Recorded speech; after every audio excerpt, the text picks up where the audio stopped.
record. We'll do this session. We'll cover learning outcome 3, and for the ones which aren't coming, what we will do is basically ask them to watch the recording. Now, Okay. what I will do is essentially, do a quick recap in terms of what we've covered so far on the learning out on this particular unit, understanding and leading change, and then we'll get on with the learning outcome 3. Learning outcome 3 is quite short because all we need to do is discuss a few models, one in particular which is coming up, and then the other bit would be to look at understanding what are the barriers to what are the barriers to change and what causes these barriers or resistance to change within the organization. So basically the learning outcome 3 is about investigation. The main bit that we have to look at is, if you see the wordings of the learning outcomes in different units, here it says produce a comparative analysis. So when you look at doing the assignment, it will ask you to produce a document or an piece of evidence, which will be essentially looking at doing comparative analysis of different types and drivers of change in business. So these learning outcomes are what are called not theoretical, they are practical in the nature that in which you have to basically not just cover the theory, but also show the application of the theory and give an example to essentially talk about the applications of it or show the practical applications of it. The second is the theoretical outcome, which talks about evaluating. Basically, here we have to look at evaluating the impact of change. So how does change happen? Why does it happen? What are the factors which, push the organization towards a change? What are the, behavioral changes or cultural changes which affect change happening in an organization? So here it is about evaluation. Now, the third learning outcome is investigation. That means we have to basically investigate, which would again go into the area of looking at how do we essentially understand first the key aspects of theory, and then using the theoretical models and frameworks, get into understanding the barriers and resistance of change and the role of leadership in assisting that change within the organization. So there's a fair bit of, let's say, indicative content which we need to cover. And this fair bit of content will revolve around barriers and resistance to change. So what are the barriers? Barriers could be technological barrier, leadership barrier. It could be, employee stubbornness or people not willing to accept change. Lots of different types of barriers which we generally get to see, which will come up. We are going to discuss them, both at the individual level and at the organizational level. That's the key part that we are looking at. So, barriers at the individual, group, and organizational level, and basically, how they are affecting the change in terms of, the change which needs to happen within the organization. The second most important bit that we're going to cover here is the SHINE model of organizational culture. And we will look at what his model basically, talks about. His model is all about, looking at essentially, 3 things. One is underlying assumptions. We are looking at obviously espoused values, and then we are looking at artifacts. So we'll go into a bit more detail of understanding what is the SHINE's model of organizational culture change. Then there is another another model that we are going to study. And this particular model that we're going to study is going to be basically related to, the force field analysis. Now, when we talk about force field analysis, here we are going to be looking at what, who proposed this particular model. We'll be going into a bit more detail of understanding, essentially, resistance and driving factors to change. So force field analysis as a model, was initially proposed by, an American-German physiologist or psychologist, essentially. And he discussed that when changes happen within the organization, what happens is there are 2 competing forces which basically go against each other. And these 2 competing forces that we look at tend to be, the driving forces and resistance forces. So we'll understand this with an example in terms of, going through how can the force field analysis, work, and be applied within an organization from a point of view of implementing, change within the organization. So it's a key framework that we need to know. And this is because it talks about investigation. So again, here, the force field analysis can be used as a model, as a theoretical framework to essentially go about, looking at the factors which are going to be affecting the change, or basically acting as barriers or resistance towards change happening within an organization. Now, then what we'll do is basically club the component of leadership and what is the role of leadership in decision making, in helping that particular change to happen. So here, essentially, what we're going to be looking at is primarily going into the details of looking into how does leadership play a vital role in bringing across change within the organization. How do they implement this change? What is the approach they take? And, then we will discuss in terms of, sometimes we see changes which happen within the organization can be too sudden, too fast, and that leads to a bit of resistance within the organization from employees, partners, suppliers. So here, when we talk about change, we are going to talk about change in three aspects. One is preemptive, second is proactive or responsive, and the third is reactive. So there are easy ways to understand this, and I'll go into examples when I'm discussing the slides. And then last but not the least, we'll look at, sometimes when we plan changes within the organization, we need to look at scoping the aspect of change. That means, where all will the change be applied? Will it be applied across departments, across the organization, in a particular process, or in a particular procedure? And in those cases, how does it affect decision making, and what is the role of leadership in, helping to implement that particular change? And then we are looking at responding. How does leadership come in? Look at the aspect of, understanding the resistance or reasons of non-happiness or issues. How do they resolve that? And then how do they, get everyone behind it to accept that particular, change or direction of change which is happening within the organization? So again, quite a lot in terms of interesting aspects of the learning outcome, because it will be looking at giving us, knowledge and skills, both in terms of, how do we essentially look at, the concept of investigating change, and how is it applied, primarily within the organization. And the context there is to look at understanding also from an aspect of, looking into the bits which are related to the aspect of, the managerial roles, leadership roles, and then looking at, I'll put it this way, I'll rephrase it. I put it this way, that today change is something which is happening constantly within the organization. So leadership and management are aware of these changes which are happening, and they could be both affected by internal and external forces.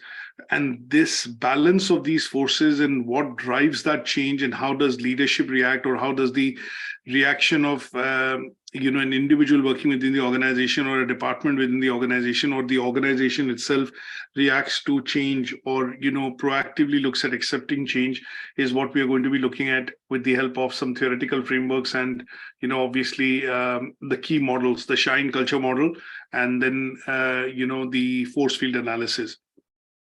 So as always, I've got a presentation that I've prepared, which is primarily going to be looking into some of the key aspects of, learning outcome 3.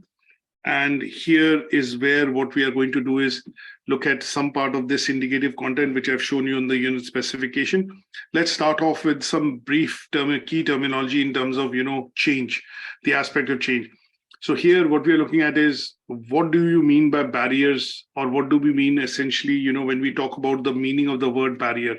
Meaning of the word barrier tends to be a fence or an obstacle, or essentially some sort of a process or an obstacle which prevents movement or access. Sometimes you're trying to repair something, and you are getting into a barrier in the sense you don't have access to be able to reach that particular point to be able to offer a solution. So that could be a barrier.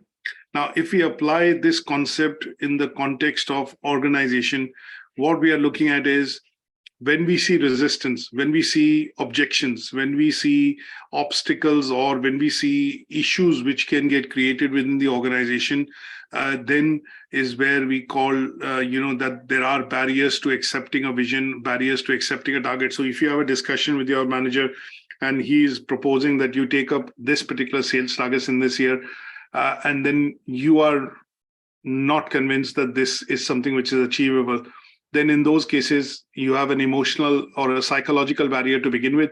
At some stage, if you've not had good experience with the manager, and those experiences essentially remind you of situations or circumstances which are not conducive, then you have an emotional barrier. And then these could be manifested in very different many ways within the organization. When we look at resources, when we look at budgeting, how much of promotion budget is being sanctioned, how much of leeway do I have in terms of maneuverability or variability for achieving the targets, what do I get as an outcome? So all those factors can be lumped in all together, things like motivation, rewards, and at the end of the day, what is the outcome in terms of you achieving those targets is all going to be barriers that you would have questions that you would not want to raise, and they would be termed as, I would say, barriers to change or barriers to accepting the target. Now, why is it important to understand barriers? As a manager, as your supervisor, or as somebody who works with you, or as a colleague, or as a supervisor, it is important to understand that mentally, or physically, or financially, or administratively, or infrastructurally, if there are impediments, or let's say issues which will prevent you in achieving those targets, then I need to understand those barriers so that I can help put relevant resources, let's say resources in, which could be physical, financial, infrastructure, or, resources in terms of manpower, to be able to overcome those challenges, and then you thereby accepting and, let's say, completing or achieving the sales target. Now, there are different types of barriers that we see, but there are barriers which normally, can be clubbed together into three different categories. One tend to be communicational barriers in organization. Second tend to be barriers which are created because of lack of resources. And in some cases, you would see barriers being brought in or being introduced because there is a shift happening in the organizational culture, and people have resistance to accepting a change which is fundamentally driving things forward within the organization. That means they are unhappy with the management, they are unhappy with the direction of change, the pace at which the change is being brought in, and last but not the least, in general, they do not want the change to be implemented because they are happy with the status quo, or happy with the situation in which they are currently working. So you would have three types of barriers. One could be communicational barriers, one could be resources, and one could be behavioral barriers, which could be because of the structure, culture, direction, or the shift which is happening within the organization. And that is what we will get to see in terms of discussions within some of these slides. Now, we have done some coverage of models in terms of change management, like Levin's three-phase model of change, which includes unfreezing, changing, and refreezing once the changes have been implemented. We have looked at some basic definitions of how these basic business models bring across change within the organization. So Levin's model, Kotter's model, we have looked at the ADKAR's model, and then then the Bridges transition model, and then how we look at the McKinsey 7S transition model, or the change model, which is applied within organizations. Now, the practical applications of these models in terms of change can be seen when we put them into context for various organizations. So when we look at an engineering or a production manufacturing facility, most of the changes which tend to happen relate to business process reengineering. Here, the processes are being modified currently to increase efficiency, reduce defect, and they tend to be quality driven. And that is where you would generally see efficiency and reduction in terms of fault levels are brought in, and that would be through business process reengineering. Lean management tends to be applied in processes or sectors like warehousing, distribution, and you would normally want to reduce costs, but thereby increasing efficiency, but still increasing efficiency and productivity, and they would be done through a continuous process of improvement, and that would be termed as lean management. Agile is again used in project management, in particular in software and services related organizations. And here you would see the best approach tends to be breaking down the big project down into smaller chunks and then giving it to teams to be able to work on those chunks to complete, and then towards the end integrating that into a final output. Now, there are lots of different models which are practical let's say outlooks of how we apply change related models. So we have studied one, Letwin, Kotter's, ADKAR, Bridges, and then McKinsey S. Now, some of these can be applied in different shapes and forms. And this is what is an example of how several change business models can be utilized by organizations, adapted to their business models, and then that would help them overcome resistance to change or help them implement change within their organization. Now, when we look at, after this understanding of the first two learning outcomes, what we want to do is get into understanding why there is resistance to change within the organization. Now, resistance to change within the organization typically tends to be because of, some of the points which I've listed on the slide. They tend to be resistance which is at the individual level. That means people are unwilling to accept change because there is a fear of unknown, there is a fear of failure, there is a lack of information and understanding. So sometimes when change is implemented within organizations, you would generally see that management and the leadership normally produce white papers or detailed presentations or handouts, which are circulated even before the change is being implemented. They would want to take some feedback from individuals to say whether they're, they have an open mindset to accepting change, whether they have any hurdles that they will face, or there are any objections that they need to be able to overcome. And these type of resistance, which basically tends to be at the individual level, at the employee level, staff level, tends to be because of there is lack of information, not proper explanation has been done in terms of why this change is being applied or created. Sometimes because the processes are not known or new, fear of failure is something sometimes seen, which basically our employees anticipate, and they say that because we haven't done this in the past and I don't know how the outcome is going to be, so I'm reluctant to accept this in a short possible period of time. And there would be essentially all such things would be generally on the basis of their personal experience, their past experience, and the factors or information which is not provided to them in a form which is adequate or provided to them in advance, which allows them to look at those situations or look at all the factors in detail. Now, changes at the group level tend to occur when you would normally see teams are being asked to implement changes or accept changes. Departmental changes or changes in the branch offices tend to be, changes at the group level. That means here there's a sense of working towards achieving the goals, because sometimes people say this, and what they say is, if it isn't broke, let's not fix it. That means if things are working well, why change it?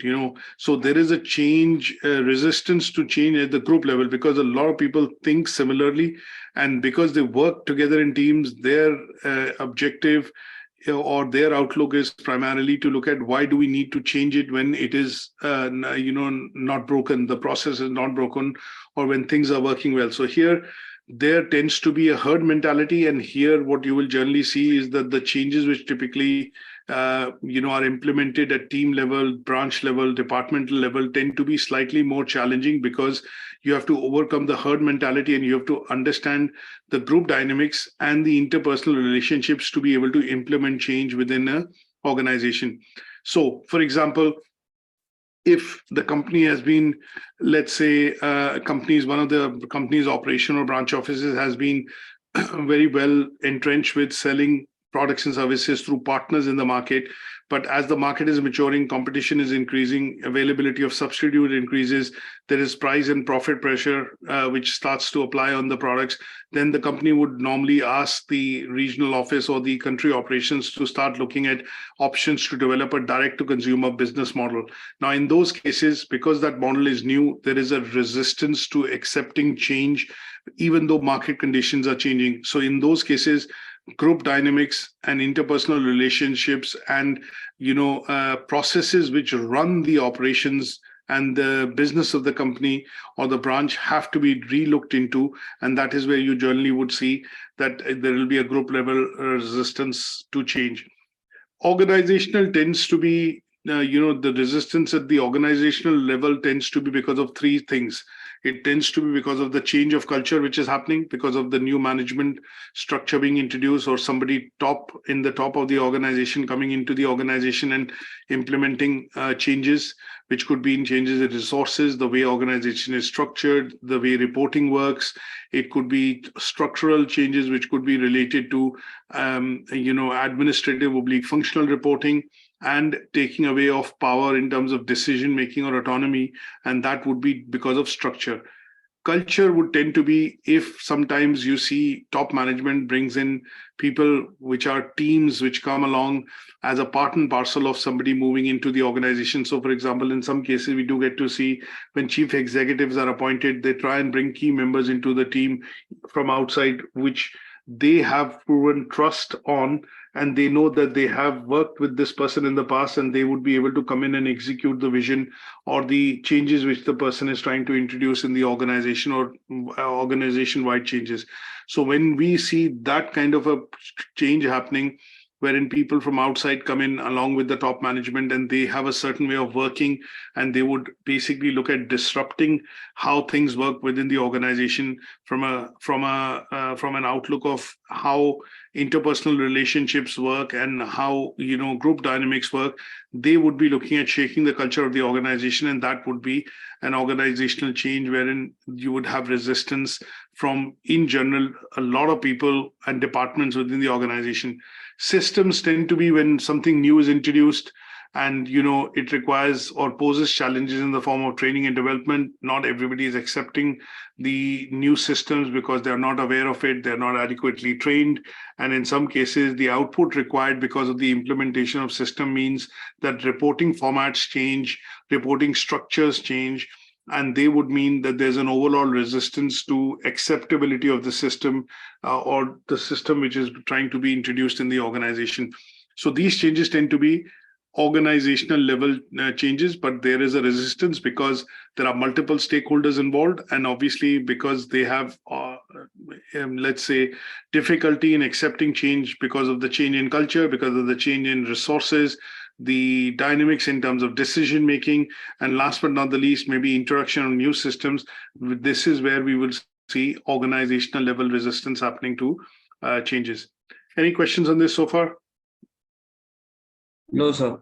Okay, now let's look at understanding Edgar Schein's model, which is an important model when we talk about, in terms of changes to culture. So when we look at Edgar Schein's model in terms of, changes which can happen within the organization, and they are primarily due to the, let's say, changes in the culture, which could directly be affecting the culture of the organization. So Edgar Schein was a key figure in the MIT Sloan Schools of Management, and he did a lot of research essentially to establish, factors which could be, let's say, factors which could decide how the organization looks at embracing change. So he came up with these values and assumptions that organizational's culture essentially tends to have three dominant or powerful factors which can, affect its ability to be able to implement change within the organization. And these factors, what he decided was that they were factors which are essentially factors based on behavior and essentially based on values of the organization. And there is, because of the conflict between the two, what we generally see is that it gives rise to three different aspects which would be required to be looked into before a change can be successfully implemented within the culture of the organization. Now, these changes and these factors that he talked about were underlying assumptions, which means people have unconscious beliefs that determine, or basically largely determine, how they are going to, work and perceive the working with other individuals within a particular team or department. So what they would see is, if you have somebody new who's been brought into the organization, and if there is no proper introduction or background available for that individual, people start making assumptions, and these assumptions can help the individual, the individual thought process to be biased. And in those cases, they may decide to work, align or not align with that individual's philosophy or the way the person is trying to drive change within the organization. So what we generally see is that in some cases, when people are introduced and they are brought into key positions, which are going to be management related or decision making authority positions, here they would want to test and check whether the individual has the behavioral outcomes and the cultural outcomes to be able to, let's say, fit into the organization. So sometimes you see psychometric tests being done with the individual being brought in, and they would want to see that the person being brought in understands the company's existing values, vision, mission, and is able to do justification towards meeting those requirements and then, align with them to be able to move things forward. The second part that we look at in this particular aspect of, Edgar Schein's model is basically looking at the aspect of, how we look at espoused values. So when we talk about, espoused values in particular, what we mean by that is sometimes when you have a cause or a belief, or you have done things in a way, for most of your life, then what you generally see is that you have certain espoused values, which means you believe that things happen in this particular way, and you have a way of reasoning and rationalization of why things should be done in this way only because of the fact that you've been doing it for a number of years. So here, when we look at these kind of factors which affect the culture of the organization, here the leaders would need to look at interviewing key members of the organization and look into documentation which basically needs to be changed in order to ensure that they are able to make that change in the organization and the organizational culture. We look at some of the examples as well. And the last one, very briefly, being artifacts. So this tends to be the visible side of factors or things that you generally see about the company or the organization. And here it would consist of things like, the environment in which the business operates, what could be the technology they deploy, what kind of a structure they have in the organization. The office layout tends to be a flat, horizontal, functional, or a matrix structure. And here it is sometimes also looking at the aspect of what data and output is being produced, which is collected and then used by different management systems to look at making decisions. So this particular model of where he looked at talking about, essentially the aspect of how organizational cultures identify with the three levels of, three layers essentially were defined as the underlying assumption, as espoused values, and on the top as artifacts. Now, one such example of artifacts and behavior, if I start from the top, would be how the organization looks at in terms of its culture. Things like dress code, office layout, and rituals, or maybe, for example, at the end of the year, do you get a Christmas bonus?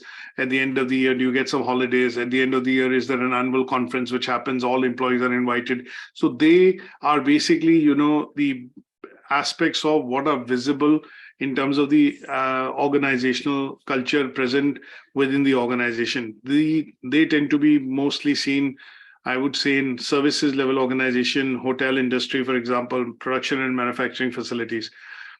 If you look at espoused values here, we are looking at how do you interpret companies' goals, vision, mission, beliefs, and values. And these are communicated primarily in open statements during the annual journal reports or AGM meetings, during annual conferences, key meetings which tend to happen when there are announcements to be made within the organization of changes or major developments which are happening. And in those cases, the leadership is looking at testing the commitment of the people or the workforce working within the organization. And here is where they are looking at marrying the principles of the individual with the vision and mission statements to seek total loyalty of employees working within a particular setup or within a particular, side of the organization, like a branch office or a regional office. Underlying assumptions, as I explained, would be things which will be deeply rooted into your previous experiences, what you think and how things have worked, and why you think that these are working. So why is there a change required to be done when things are working perfectly well? So sometimes because of your past experiences, it is difficult for the management, and what they need to do is basically look at those objections and overcome those objections from a point of view of understanding that how they can be used to, let's say, how they can use the underlying values and assumptions which are being driven because of the experience that you have, and then use them to be able to influence your behavior and finally the decision making process. And this is what this particular model essentially helps accomplish when we look at the aspect of change which could be affected by culture within the organization. So in general, if I was to say that we look at Edgar Schein's model, here we are looking at identifying and addressing some of these underlying factors, which could be at the individual level, which could be factors which are basically because of the experience, and in some cases which are ingrained within the vision and mission of the organization, and it's difficult to separate them from the culture aspect of the organization. Then leaders in the position have to understand all these three different assumptions, and then all these three assumptions need to be looked at independently to be able to look at and then coming to a decision to look at, let's say, implementing change. And then this segregation or this understanding at the leadership level, management level, helps them adjust or put across a communication essentially to help employees understand why the change is being brought in and why this change is going to be productive for the organization and how it would support the goals and objectives of the organization. Any questions on this? No, sir. Okay. Now let's look at some of the other aspects of change, which can be, because of aspects of culture and barriers, because of internal and external barriers within the organization. Now, when we talk about, self-efficacy generally means that, you're looking at the basic bits of, understanding what are the individual's beliefs and perceptions, and in what capacity these self-efficacy judgments can be necessary for achieving specific goals.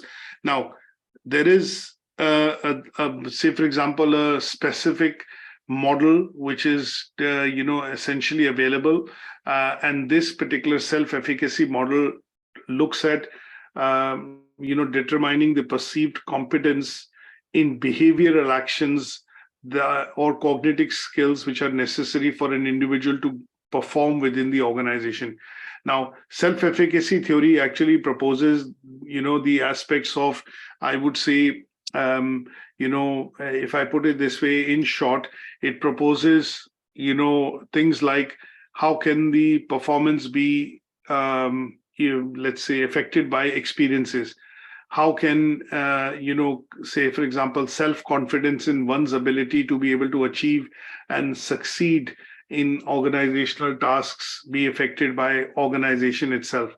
So there are, it's a very wide theory, and basically it talks about, it can be related to motivation in terms of self-efficacy, because it talks about your experiences, vicarious experiences, your social persuasion, psychological, experiences, and then it creates what is called self-efficacy.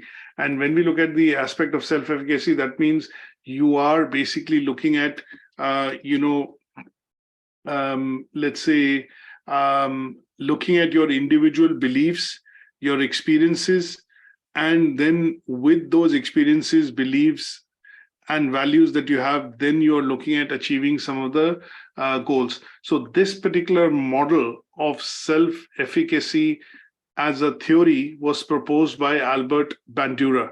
Now, there is an aspect of this which can be looked into from a point of view of understanding how how important is it and how is it related to it.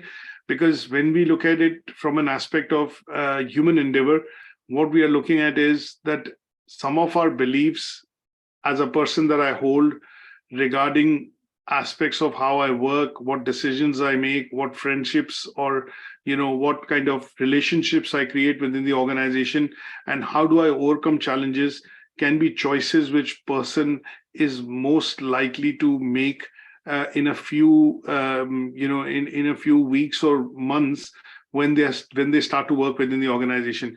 And this is because they are affected by the experiences that they have, the relationships they build, and their past experience of how they have worked previously in other organizations. And that creates a compelling proposition for them to adapt to a particular situation if they were if for example, if they were new to an organization. So a strong sense of self-efficacy, which is individual beliefs, promotes confidence, accomplishment, and a general awareness of well-being within the individual. And persons with higher self-efficacy normally would challenge the management or challenge the views of the management because they have enough experience, they have enough background, they've been in similar situations, and they know how to adapt to those situations. So they normally would go about challenging the situations which are put forward to them, instead of just basically accepting those changes because they are, I'll put it this way, they are a bit out of the ordinary. That means because they have experience and have faced the situations in the past, they know how to react in these kind of situations. So if I take an example, rather than explain this in a bit more detail, but if I take an example that assuming you have faced an issue in the past. So when I say an example would be that assuming you worked with some business customers, and one of your business customers has been very tough to work with because of the expectations set, or the customer being a stickler for detail, or looking at every aspect of crossing the T's and dotting the I's. Now, if you were in sales and assuming you had promised the delivery of, say, a particular product that the customer has ordered, or a number of products which the company has ordered, and if the delivery was promised and you have explained your SLAs and everything, then what will happen is if the delivery does not happen on time, the customer is going to be quite annoyed, because one, you've based your discussions, your relationship, your quote, and your in a way, to a certain extent, your winning of that particular tender, or say for example the order, as against other competitors, on the basis of a lot of assumptions that you've explained to the to the customer. Now, if this does not happen as planned, you would generally see that the customer would be unhappy, because they are going to look at this as a situation wherein you have promised everything, you have made sure that you have received everything in terms of information, but you have still not been able to deliver the orders on time. And that would create a bit of a challenge for the person in those circumstances, because here the customer would essentially straight away either look at taking a very strong action in terms of canceling the order, or looking at creating issues or problems in terms of, say, making payments or delaying the making of payments. So in those cases, what you will generally see that individuals believe here that they've been able to successfully execute orders in the past and would be able to do so. And because they're dependent on others, because once you get the order as a sales manager, it is down to the delivery, logistics, production team to be able to deliver the products on time. But if it does not happen, you're bearing the brunt. And in this case, what will happen is if you lose face, you are the one who's actually losing face rather than the organization. So in terms, this theory would normally be advocating, I would put it this way, that one's ability to succeed in specific situations or to accomplish a task can be on the basis of how you are going to look at the goals, tasks, and challenges which your customers will propose. Then we look at, situational resistance. This could be because you face situations, and in certain situations you have, say, for example, you have certain obstacles which come up, and these obstacles need to be overcome before you are able to achieve or complete that task. So in those cases, you have to look at, for example, if there is a shortage of supply of certain raw material and the product and the ordering is affected, then in those cases, what you will generally see is the organization will need to go back to the customer and explain that, this is the situation, so your orders are going to be slightly delayed. If you look at COVID as a factor here, it was a situational resistance example, because a lot of people were asked to not come to the office, work from home, or work remotely. And in this case, the organization, in order to overcome the resistance of making sure people feel protected and are willing to come to the office, but at the same time do not have resistance to working from home, had to balance and walk a very careful line. And this meant that the organization had to spread and maybe provide more resources and accommodate more people to be able to have that flexibility of working from home. And that would be termed as what is called situational resistance. Now, both these things that we look at from a point of view of organization are related to culture.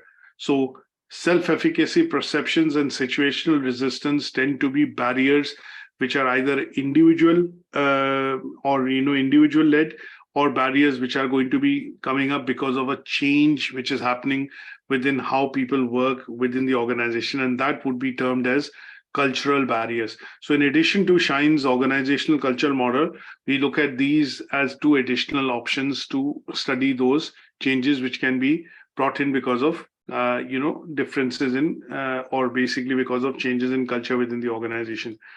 Now, if we are to understand these changes and what are the barriers to these changes, I've drawn up a table just to make it simpler for us to understand.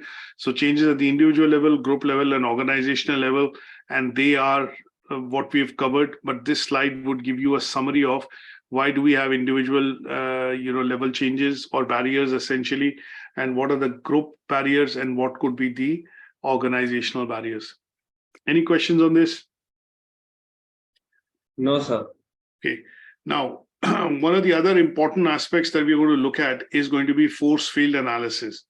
Now, force field analysis, if we in general talk about force field analysis, this was, a change management model, which was, initially proposed by a German-American psychologist, and Kurt, Levin essentially did a lot of research. So one of his models that we study is the three-step model, unfreeze, refreeze, and that's when we looked at the initial aspect of Kurt Levin's model, the three phases in which he suggests that the change should be applied within the organization. Now, when we equate that there are more forces which are going for and going against the implementation of change within the organization, then in order to rank these forces appropriately in their order of priority, how much of this factor can affect the organization, or this is a bigger factor which could affect, we use force field analysis. So here, if we look at the model, this model basically looks at a present or a desired state which the organization wants to achieve. And then when you analyze the factors which are moving it towards positive change, that means people or factors which are positively affecting and helping bring that change, and restraining forces which are obstacles or barriers which are opposing that change which you are trying to implement within the organization. So these driving forces tend to support and promote these proposed change, and they could be changes which are being proposed and supported by leadership, by a clear vision and a mission of the organization, and it has a clear support from the top management of the organization. Restraining forces tend to be forces which resist this change, or they are going to go against the aspect of implementing this change, and these factors tend to be driven more at the individual level and at the organizational level and at the group level. So it could be across the three. The individual level would be fear of unknown, or for example, organizational level could be lack of resources. And if it could be group level, then it could be resistance, because there are various stakeholders involved and the management needs to ensure that all the department heads or all the executive sponsors within different sides of the businesses are brought in and their mind share is taken to be able to implement the change to move the organization from one position to the other. So this is an important model because it allows us to analyze and put together a number of forces which could be for and against, different namings, driving or restraining, positive or obstacles, or positive or against. But essentially, it helps us identify these number of forces, which are against and for the change, for or against the change, and also allows us to rank them in the order of priority. And that is why we use force field analysis. Now, there is a specific way in which this model can be used, and this tends to be, you start with identifying what are the driving forces first. You list down the factors which are positively going to have an impact on the change and they are going to be driving it forward. Then you identify the factors which are going to be restraining or obstacles or barriers towards the change or the desired change the organization is trying to move to. Then is where we get into what is called the evaluation of forces. We rank them and give them weight or score them to see which are important opposing forces and which are important proposing forces or positive forces. And then we look at developing strategies to mitigate either the positive or the obstacle side of forces to do away with them. So positive side would be okay, but the obstacles are the ones in which we look at developing strategies, do risk assessments to look at mitigating the risk, and look at putting more resources in, which would turn these restraining forces or factors or obstacles into, at least make them neutral. If not turn them to positive, make them neutral. And force field analysis is used by individuals and organization to get a very good understanding of what factors are going to help it go from one desired state to the other, what factors will impede the speed at which change is happening within the organization, and what factors, if not considered, will actually fail or will not allow the change to happen within the organization. So this is a framework which can be applied at the individual level, at the branch level, regional level, and at the pan-organizational level, and allows you to do a thorough analysis of how and what is affecting the change from implementing or being affected within the organization. Is that okay? Yes, sir. There is a handout which I will share, which will talk about an example, and there is some further reading that you can do with the help of an example, which I've got on one of the websites called Mind Tools, and it explains the aspect of force field analysis and how it can be applied in most of the departments, human resources, manufacturing, production, sales, marketing, and there are various examples available to see how these changes can be effected within the organization. Now, last but not the least, we need to very briefly look at the aspect of leadership and decision-making and what is the role of leadership and what decision-making they contribute towards helping to bring across change within the organization. Now, some of the main bits tend to be that when we look at people in power, people in position of authority within the organization, they need to be able to balance input from various resources. That means they need to consider all perspectives from various members in their team. It could be stakeholders, it could be members in terms of team members, it could be other relevant people, which are, say, for example, if the company is looking at expanding the business and wants to take a 10 million loan facility, then at some stage, before a final decision can be taken, the person or the person in charge, maybe the chief executive, would also speak to the bankers, look at options of how loan or repayment of loans could happen. They will look at taking decision from the annual general meeting, maybe stakeholders, and in some cases, even employees and various key stakeholders within the organization before this decision is made. And they would weigh the pros and cons to see how it aligns and helps the organization move forward. Then we look at leaders who are going to be decisive. That means they will gather and seek information from all sources. They will look at ultimately analyzing that information to the best of their abilities. And once they've analyzed this, they will look at whether this is something in favor or not in favor of the organization. Now, some of the other general factors tend to be very effective communication. You would generally see in organizations which are basically prosperous and obviously expanding, increasing revenue, gaining market share, or they are looking at the leadership being aware of the fact that they need to take care of human resources. They need to be making sure that communication, at the topmost to the bottommost level is transparent. They will ensure that they make choices which are easily adaptable or acceptable by employees. And in most relevant organizations today, when we look at the gig economy, what we are looking at is the leadership also has an aspect of what is called the element of ethics. And here the leaders are looking at taking decisions which are going to be ethical, which are going to be,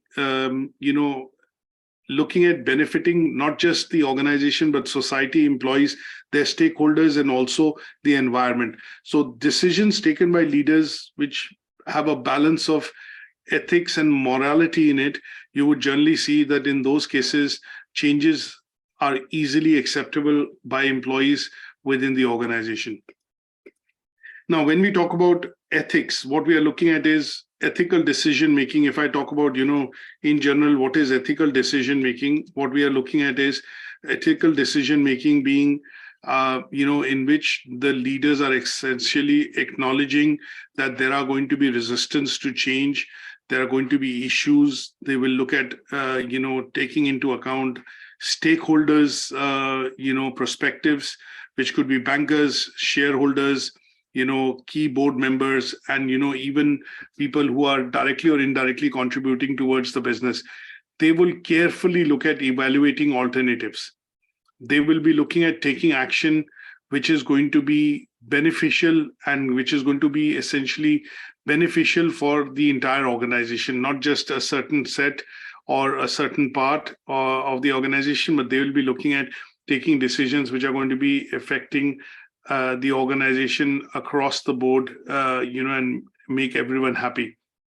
They will also sometimes look at taking a decision and then taking actions and then reflecting and learning from them. Now, reflecting and learning is important because sometimes decisions, when they're implemented, they could not achieve the desired outcome. So in those cases, sometimes leadership look at, evaluating, what could have gone, what has gone wrong, how they could course correct their decision, and then look at evaluating alternatives to come out with a possible solution which would help the organization meet its objective and also keep the individuals within the organization, or employees essentially within, in this case, when I say individuals, happy within the organization. So in general, when we talk about ethics has now become an important part of decision-making process at the leadership level. And this is because leaders need to consider ethical principles and values with the aim of doing what is right, just and fair, not just for the organization, but for employees, stakeholders, and also, internal and external suppliers.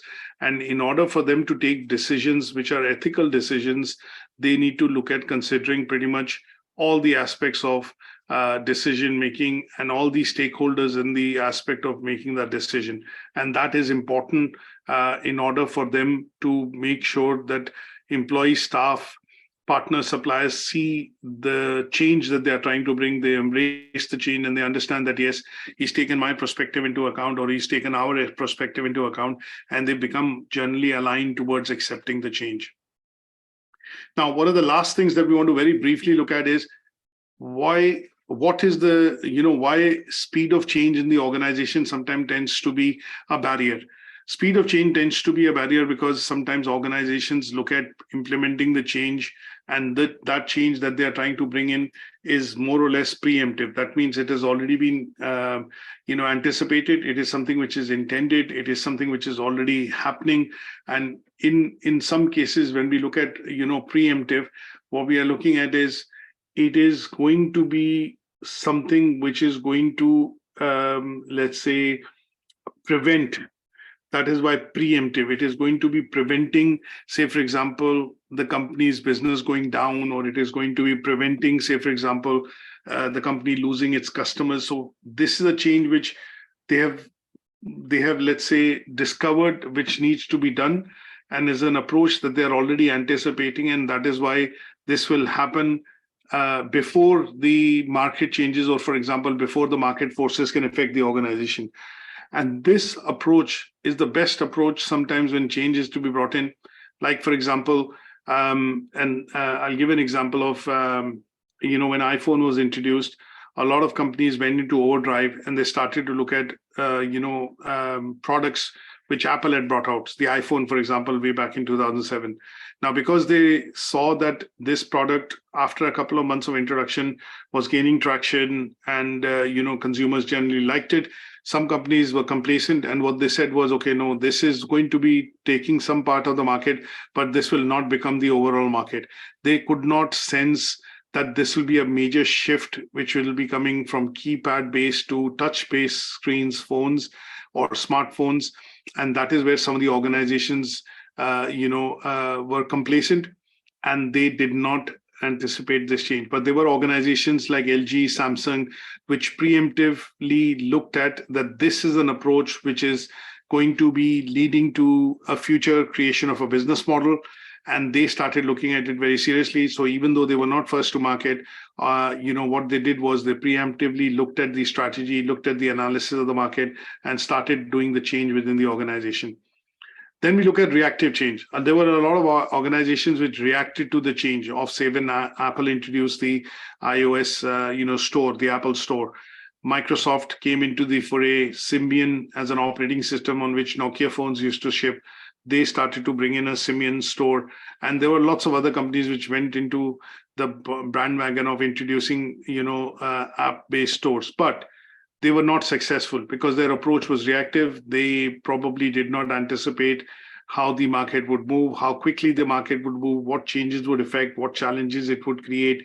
And if at all their whole base of phones, which is the installed base of phones, started to decrease and they did not have enough base, then these app stores, in any case, or the ecosystems that we're trying to create, would not be looking at creating growth or innovation, but essentially would be a waste of companies' resources. So sometimes you would see reactive approach or responsive approach leads to what are called missed opportunities. And this opens the organization or makes the organizational vulnerable towards market threats. So Nokia is one such great example, which basically totally came out of the phone business because it wasn't able to anticipate or preempt the changes which were started in 2007. And they thought that, it is a minor blip, but essentially they became defunct over the years because the model and the entire business model for all the companies, shifted. So when we look at changes, companies need to preemptive change. They are already planning. Reactive change, sometimes they anticipate and they start planning. And then when we look at, the aspect of reactive change, it can also sometimes be too late for the organization because the speed at which they are trying to bring in change has already gone past. So in this case, they are not able to make quick and informed decisions. They are not able to anticipate and prepare for the future challenges. And that tends to create atmosphere wherein the changes being implemented quickly within the organization are not acceptable by employees and are not acceptable in terms of implementation. And that is where the organizations then have resistance or barriers coming up at the individual level, at the group level, and at the organizational level. So this is one such thing which the organization, when I say change, is one such aspect which the organizations need to look at, and they need to plan for this. If they plan for this, they are being preemptive or proactive. If they do not plan for this, then they are being reactive, and just being responses sometimes will not be appreciable for the business in terms of they will lose market share, they will lose customers, they will lose revenue and things like that. Now, last but not the least, when we talk about the aspect of the scope of change, how are we looking at scoping the change in terms of the organization?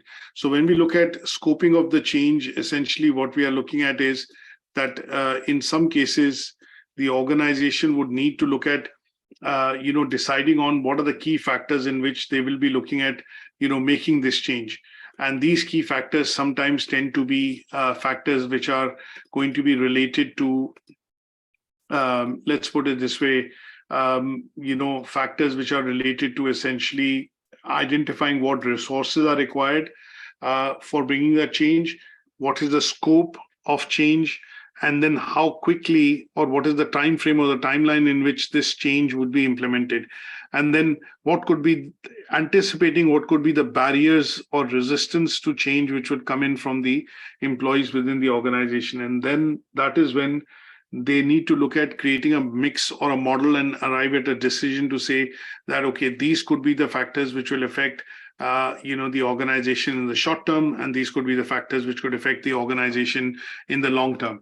And they would then help the organization and the leadership, essentially in this case, to look at bringing across a change within the organization. So finally, the closing thoughts are that if we look at understanding barriers, which are barriers or resistance to change which can happen or can be faced within the organization, can actually create impediments for business and leaders within the organization.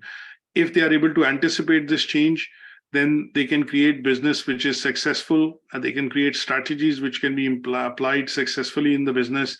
And if they have anticipated the nature and the speed at which change is being introduced because of external forces in the market, then they are able to implement this change, align the organization, get the our employees and staff moving in a particular direction to embrace change rather than resisting change. And change, when we look at, is an important aspect in all organizations, because when we look at the market, the forces, there are constantly things which are happening, which are bombarding or, which are affecting, I would put it this way, the organization. And this would mean that if leadership fails to spot the challenges which are being put forward by, external factors, then at some stage, what you will see is that the organizations are going to become defunct. They will lose business, they'll lose customers, they'll lose revenue. And if by the time they realign the strategy and then come back to market, they would have lost a lot of ground. And that would mean, in this case, mean that a market leader could become a market follower. Somebody in the organization from an organizational perspective would mean that if you look at PCs, which were the main device to access internet in the late 2000s and mid 2010 onwards, started to show a decline. So companies like HP, Compaq, Lenovo, IBM, their businesses, which were 50-60% PC and server businesses, became quite low. And now the side of businesses which is growing is cloud services aspect of it, and other software as a service aspect of it, which is growing as compared to hardware. So they were focused on hardware, but because the anticipation at which the management did the change or anticipated change which would affect them and the company took a lot of time, they have become, I wouldn't not say marginal players, but they've become smaller players as compared to some of the other companies which have now come up, and they understand the concept of software as a service, cloud computing, distributed computing, warehouses, data warehousing, and some of the other aspects of it, which are now software driven as against hardware driven. So change is very important, and it needs to be anticipated at the leadership level so that this then can be implemented in a preemptive way within the organization as against a reactive way, which could affect the way a company goes to market. Any questions on today's discussion? No, sir. Okay. So what we will do is this part of the presentation I'm going to upload onto the Moodle along with the presentation for Learning Outcome 4. And we'll meet up tomorrow. There is a handout that I put in, yes, which basically would be talking about, the culture and organizational culture, and basically the aspect of how change transforms the culture of the organization. And those are the two handouts that I would suggest would be good for reading. They're about 20-25 minute read. And I would suggest that if you read those, they would help you in crystallizing, these two bits that we've discussed from a theoretical aspect today. Just briefly showing you these two documents. This one of the document is Forces and Resistance to Organizational Change. And the other document is basically defining culture and organizational culture. And this takes up an example of how changes and the Edgar Schein's model can be implemented to anticipate change, implement change, and look at change within the organization. So two good handouts to help you understand today's learning outcome in a great amount of detail. And tomorrow we'll meet up to cover Learning Outcome 4. Okay, sir. Okay, thanks so much for attending, Nandish. Thank you. Take care and bye for now.